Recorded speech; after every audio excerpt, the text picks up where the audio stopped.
Hello guys, girls and everything else.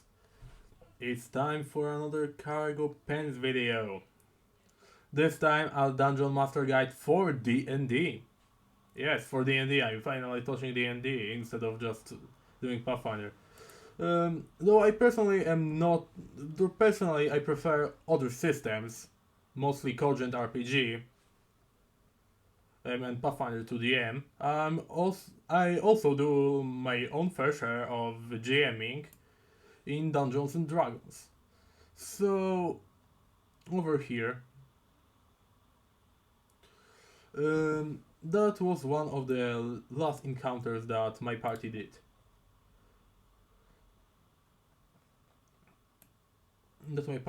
So essentially, here we have here we have um, here we have a bugbear hexbait warlock, whose name is Albert, and we have an astral elf monk that is named Skadov. So basically, these were my friends. Um, these are my friends, the wizard and the necromancer, let's say, because that's pretty much the archetypes that they fit in most of the time. So over here they fought this. They fought this. Um,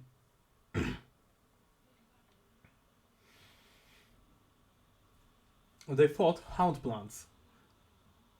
And what is a hound plant? Well, it's my own homebrew monster.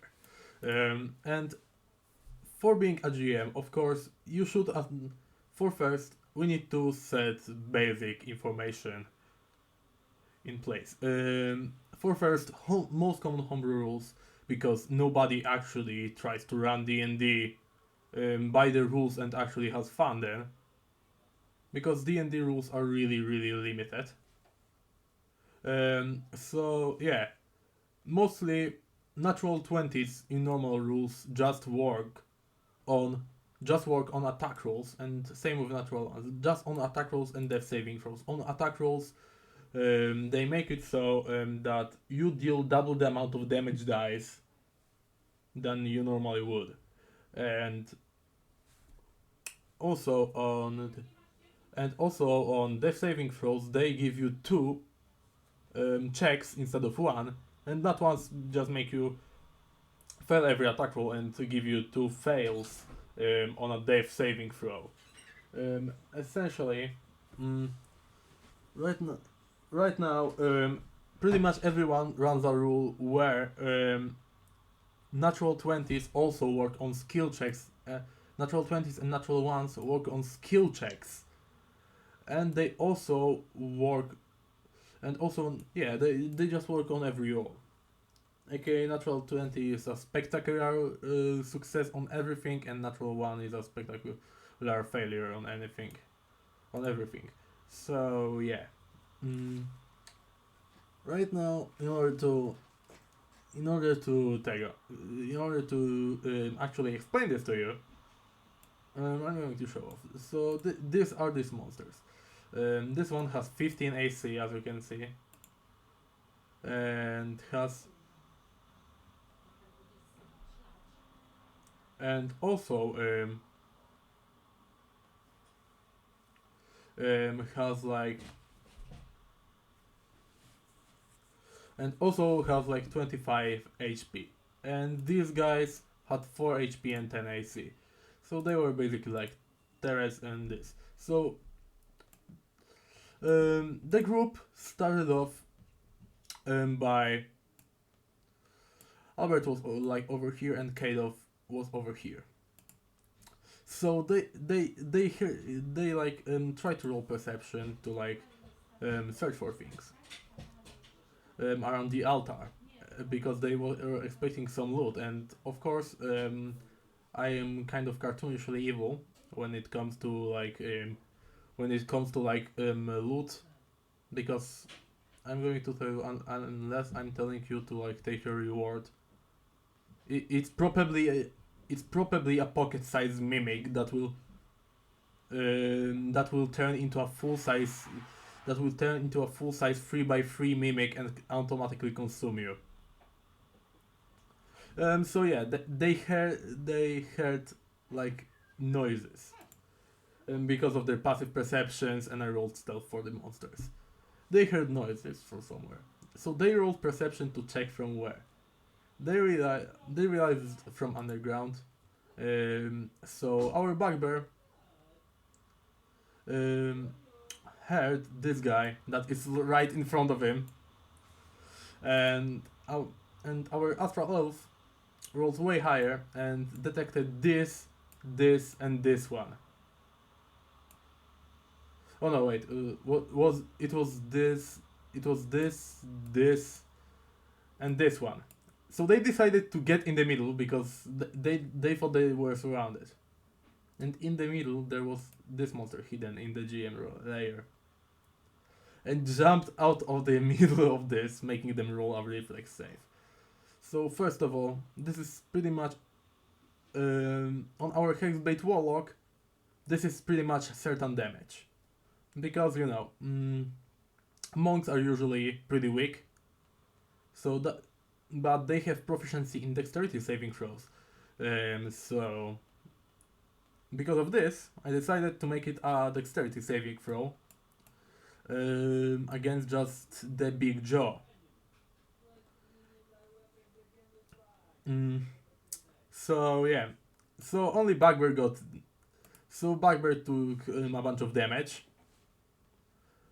for that, and the fight began. They were fighting this guy, and the fight began. This guy did like some attack. They did some attacks, and these 4 guys just sprouted out of the ground. And yeah.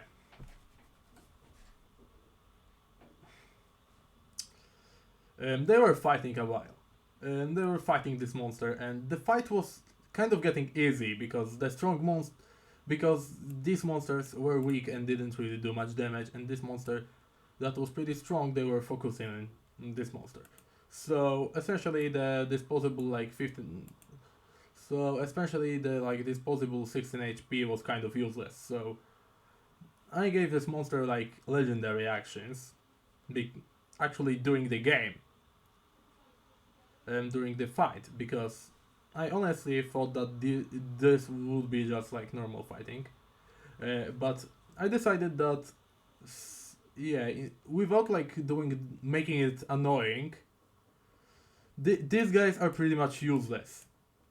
So without making it annoying, I will make like it so like this monster, every time the monster gets hit, every time a monster gets hit and has at the very least 4 health missing, it will one of these guys will die, and it will restore 4 health to the big monster.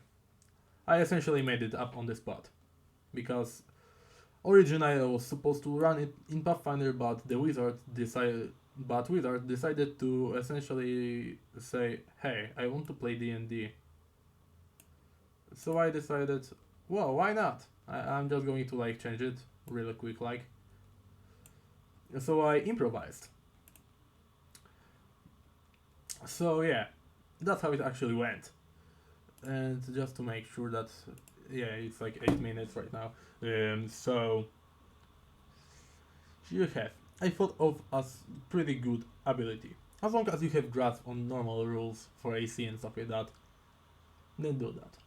Remember about the rule of cool. So essentially, if there's like a rule that is annoying and it's making the game unfun to play, just ignore that rule. That is pretty much like the first rule of Pathfinder. Sorry for mentioning Pathfinder so much, but rule of cool is the most important thing ever.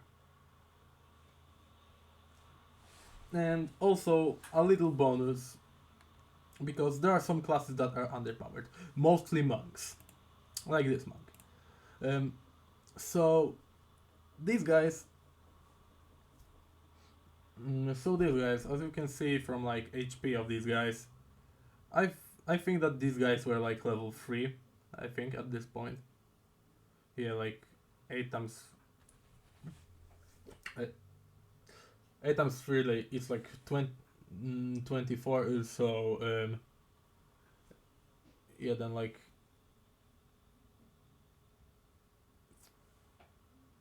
Wait, what? Uh,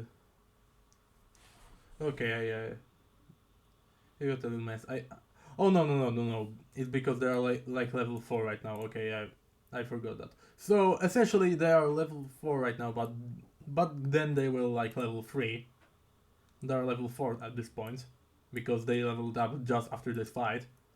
And I did a special rule because monks are usually weak, mostly because they have a really limited pool of key points. So I decided to use a really common rule because usually wisdom is almost useless for monks, you know? Wisdom is almost useless for monks, it only gives them pretty much AC, and if they just decided to multi-class one level into like fighter, they would be much better off. So I decided that instead of just giving them bonus AC, wisdom will also give them bonus key points. So this guy is at level 4. So 4 from key points from the level. This guy should have 4 key points, and back then he should have had like 3 key points. But I decided that since this guy has like +3 to wisdom, because you know the point buy system, at least that's what I think it was, or they started at like level 4 or something. I'm not sure if they started at level 4 or 3. But anyways, but like anyways, this guy, Kadov, has essentially. I should just check this. Oh yeah, it was at. This guy was at level 3 back then. Okay, so now it's at level 4. And has +3 to wisdom, as you can see. Because they roll for stats. Yeah, completely forgot for a moment. So yeah, this is +3 from 4 because this guy is level 4 at this point. I need to change that and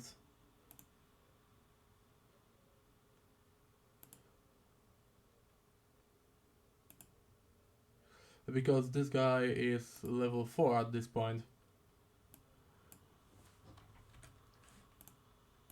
Because this guy is like level 4 at this point, so because of that, this guy should have like 4 key points, but I decided to increase it by his wisdom, a pretty common house rule, so he can actually like play with it. So he would start with 4 key points at level 1 and actually had the thing. The biggest problem with martials is not only just their normal weakness, but monk is the weakest pretty much, because usually monks see pretty much like no use before like level 6, when they have like 6 key points, because of their pretty much all of their class features costing key points.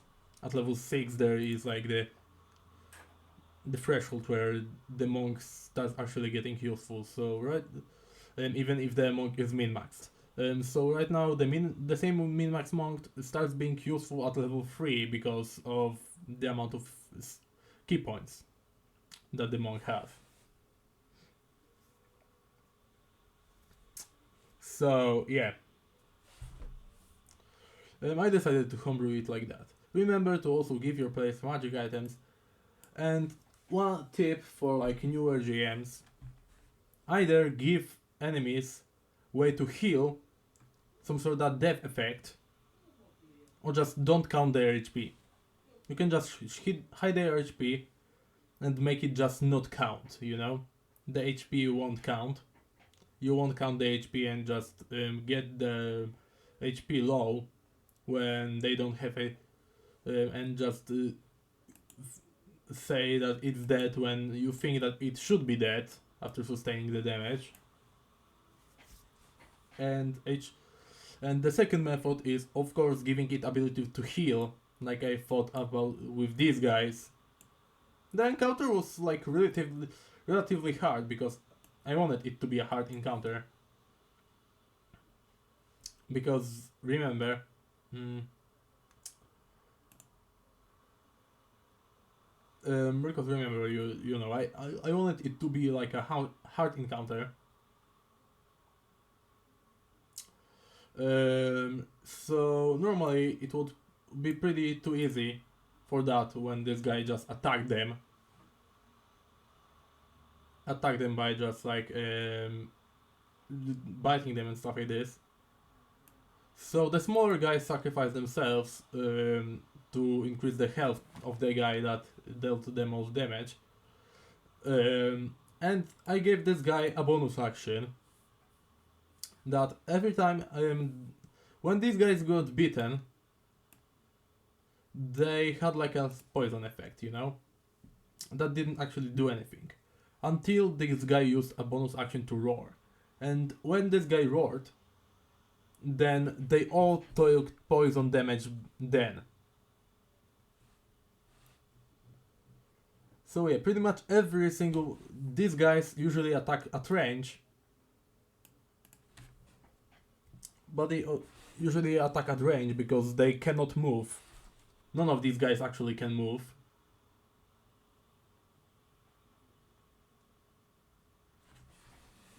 Unless they are burrowed. They can only move underground. So yeah, if you like move close to this guy, and this guy bites you, you're still afflicted with that venom. And the middle guy just roars, and you need to make a fortitude save or take a bunch of damage. And that's essentially how it works. So now that you know how I build a sample encounter, time for our sample magic item that you can give. Because most magic items are not really built, and this was a team that didn't have a healer, and you know, a bunch of their HP was gone after the fight. Here you have here you have this thing, which is a glowing orb that was like the heart of this monster. And they used this orb, and when they touched it, their health was replenished, and the health of the orb, lost some health. The amount of health that it was healed, the amount this guy had like, I think that this guy had like 17 missing HP.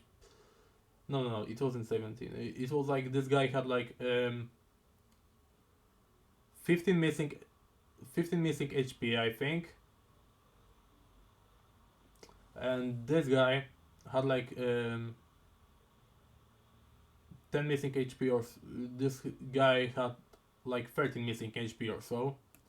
So this guy touched it, the orb's health lowered to 10, and this guy was back at full health. So then then the monk Kadov touched it, the orb went to 0 health, and nothing really happened to the orb, because here the orb is not because it's literally standing there, it's just a signifier of how much they can actually heal with it. And this guy got like a bunch of health back, and then they decided to make a short rest to replenish like all of the resources, the spell slots over here and some key points over here. So he actually decided to expend one hit die. That's why he's back at like max health during the short rest. So actually, and that's how it works. And also, an important thing: try not to use natural ones on attack rolls, because even though it was like one of the original rules, then I really believe that you should actually ignore it. Why? Because a lot of martials like monks do a lot of, I mean, not just completely, not natural ones, just completely annihilate, just making attacks not work. Then I'm not against that, but I'm against like people that make just, for example, you punch yourself when you actually roll an at one. So essentially, essentially when so essentially, if you fumble like that when you roll not one, then marshals in the end are at a disadvantage because they usually rely on making a lot of attacks. You know, like two attacks minimum, pretty much. If they're over level 5, then two attacks minimum.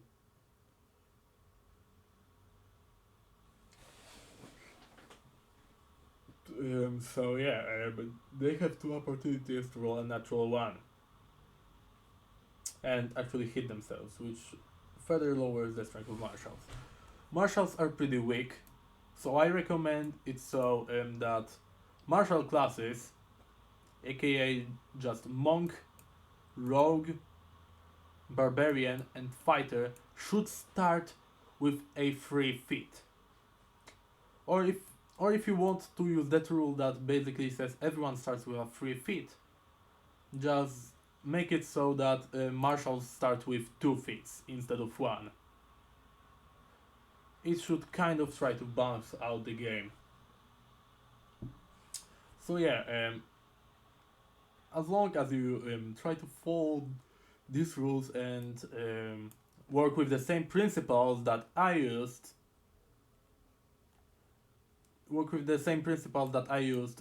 for creating this encounter, your encounters should be pretty balanced. Better not even to reveal the HP or something. Better not to reveal the HP of the monster because then you cannot like lower it if your party just in case that your party just dies. I'm not telling you to just like try to save your party at every moment, but I'm saying that probably you don't want a total party KO because total party KO will probably end up with just um, with just end of the campaign and end of your nodes. So make sure that at least a bunch of your characters survive. So just hiding the health from players is the easiest way to like make the encounters seem harder and also like more controlled because they won't actually like feel cheated when you actually like remove health from the enemy or do stuff like that. Then it gives you more like flexibility. I know that for some this thing may sound like a bad DMing advice, but trust me, it's a good DMing advice. If they don't see the health, then they can know that there's more pending threats, so it can like build suspense and things like that. That's actually pretty simple, I think. So that's a part of the DM guide. Remember the most important thing is the rule of cool. If this is if this should be chill and if you know and if a rule or something is stopping the table from having fun and just makes it oh I'm going to be rolling dice because if I left the table it would be kind of awkward. And we don't want that. We want everyone to just be having fun, including you as the GM. You also are a valid person as a game master, or dungeon master, if you prefer that. Um, so, just in terms of that, adjust the rules and change stuff up. This is a good GMing advice. And also, you don't really need. Also, if you're not a voice actor or something, then you don't really need to do like voice acting or something. Just pretty much only players that will get upset for you know voice acting will be Critical Role fans. Unless, and not even all of the Critical Role fans. I'm going to tell you, most likely, um, unless your group will be a bunch of fans of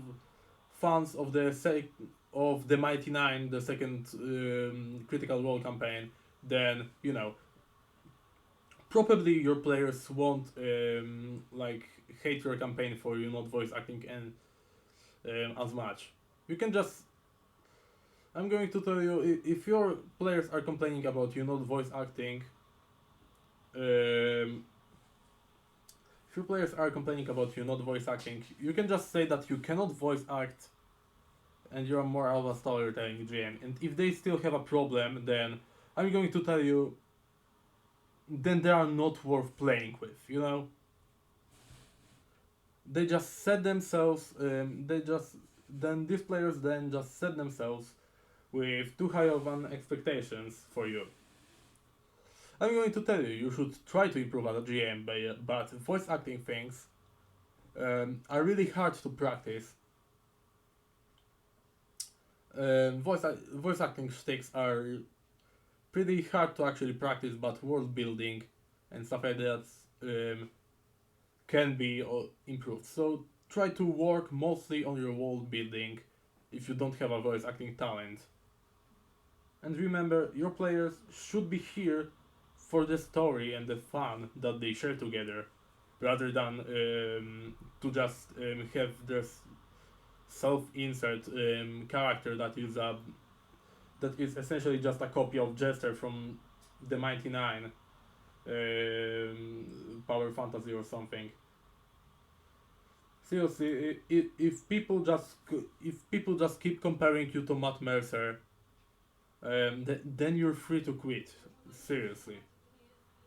Then it will be their problem that they don't have a GM. I'm going to tell you, I'm pretty good at doing voices myself, but I see that a lot of that we have a shortage of DMs mostly because there are all because there are a lot of people. I'm not saying that like most of Critical Role fans are bad. Like most of Critical Role fans that I know are chill. They just usually end up being disappointed with the actual game that they play, kind of.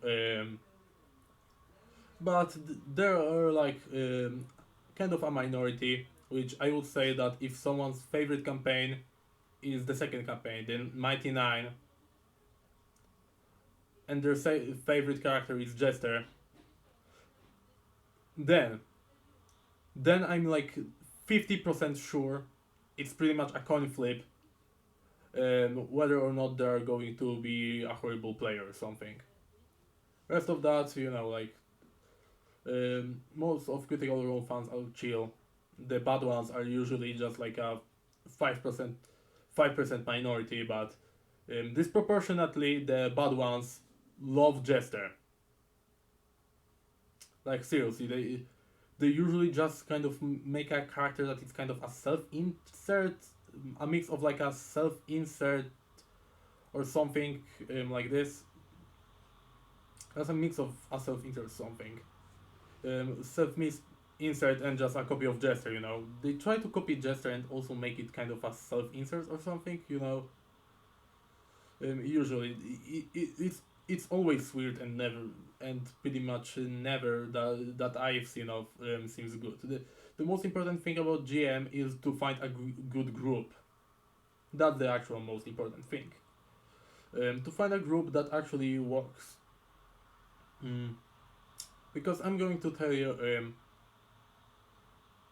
most people there's a shortage of good GMs, and if you will be a good GM and find like groups that actually respect you, then you will have a great fun. But if your group is just trying to like completely. But if your group, I'm not saying that if your group is just completely trying to do a different thing than you, uh, probably probably you won't have fun doing it, and it will be a problem having, and it will be a problem, and if the GM usually doesn't have fun, then um, then they you need to reconsider whether or not they are just problem players or something. Just try to talk with them, reason with them that you don't really want to run a murder hobo campaign or something like this, or a complete joke campaign. You wanted to run a serious campaign. And also, if you try to make just request for random players to join your campaign, then try to specifically, I don't know, specifically state what kind of campaign you want if you want this campaign to be serious. But if someone comes with a silly character to your serious campaign or something, with just a copy of Jester that is just like normal Jester but even more annoying, then I'm going to tell you, then probably you should not be GMing this game. Seriously, all of players that are murder hobos, they probably will find their GM that wants to run a murder hobo campaign. Um, because there are a lot of also people that want to play probably your sort of campaign and they like a GM. So if there are just people that when you're trying to run a campaign, just come up with characters that are completely different. I mean, I'm not saying that if some character is just a little different, then you should kick that person out. That would be kind of toxic. But I'm saying that if there are players that just cause problem to the party and just make other people uncomfortable, then just talk to them. If they just kind of don't stop or it gets worse, then you should not be GMing for this group. That's a very important thing for you. That's red facts. If you are not having fun running a campaign, then you will probably just lose motivation to do the campaign, and the campaign will get worse and worse. So for the sake of everyone, just then you should not be GMing that kind of campaign.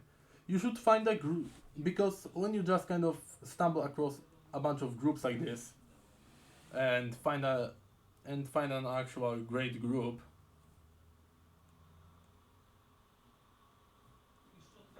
that wants to play with you, then I actually think that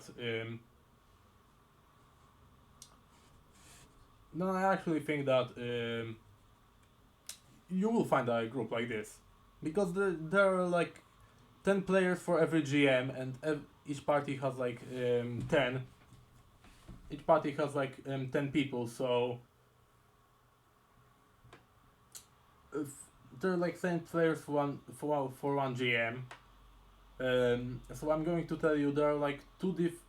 So if every GM is playing a campaign or something, if every GM is running a campaign or something, then I'm going to tell you that there are still probably 6 players missing. There are usually 6 players missing. That probably actually want to play a different campaign. So if you're playing of Fish in the Sea, and you'll probably find a group that wants to have fun with you.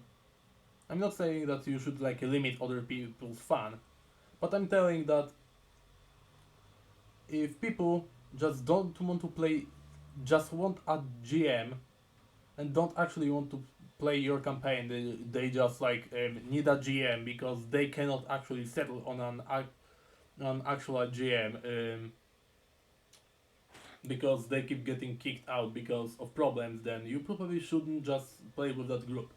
You should just probably try to search for an actual great group, and this may actually find you a friendship or something. So yeah. Also, remember to give out inspiration to players. And with all of the homebrew stuff out of the way and all the other stuff, I think that we're at a point where I can actually confidently end this video saying that I made all of my checkpoints, check marks. I told you how to GM monsters. I showed you an example of a magic item that I made up for a party that lacks healer. I essentially made a magical item that does healing. Also, important thing: if your player is playing technically a rogue, you know, but the player complains about damage, about not dealing enough damage, then give them something that will increase their damage. Okay? Because please, don't give that. Because if a rogue just says to you, I'm not really a sneaky kind of rogue, I really try to play rogue for just the backstabber, for just the backstabber kind of a person that just deals little damage in the organs and stuff like that, so I want to deal a lot of damage. And don't be a GM that thinks, hey, you know what would be a really great for that person? A cloak of invisibility! And in addition to that, some sort of like magical lockpick. No, if your rogue doesn't really want to play like this, remember that's a really important thing that a lot of people actually should understand. I think that a class, especially James, a class is not a thing that completely should define your whole character. It's no problem if your fighter is like the typical like 40 years old 40 like some sort of 40 years old white guy with black hair that has a little that has just a little like just has that has just a bit of facial hair like that not really big facial hair, just like facial hair just to see a facial hair that also has probably a missing eye or a scar on an eye, and fights using a sword and sometime or and maybe a shield with some sort of crossbow on his back, and it's at the very least half human. Then sure you can play a character like this, but just anyone can play a character like this. Just remember that not every fighter needs to fit fit in the role of a fighter like this. Remember, D&D is supposed to be a D&D and pretty much any TTRPG system like Cogent or Pathfinder Second Edition. They're about player creativity, for players to role play, because it's a role playing game. Um, Not for it to be just like combat. That role playing game is supposed to be mostly role play, but if someone likes combat, then it's not a problem. Just remember, don't treat your rogue. For example, just don't treat your Hailbait Warlock like like Satanist Warlock number 69, or your monk as just like this purist, like just this purist martial artist number something. Treat them, treat the play, treat the character as a character, not as an archetype of their class. That's the most important. That's one of the most important things. Right after just trying to find a group that has fun, that just has fun with you, and you have just good chemistry with that group. So yeah, now I told you pretty much everything I wanted to say. And remember, try to find your own path. Signing off.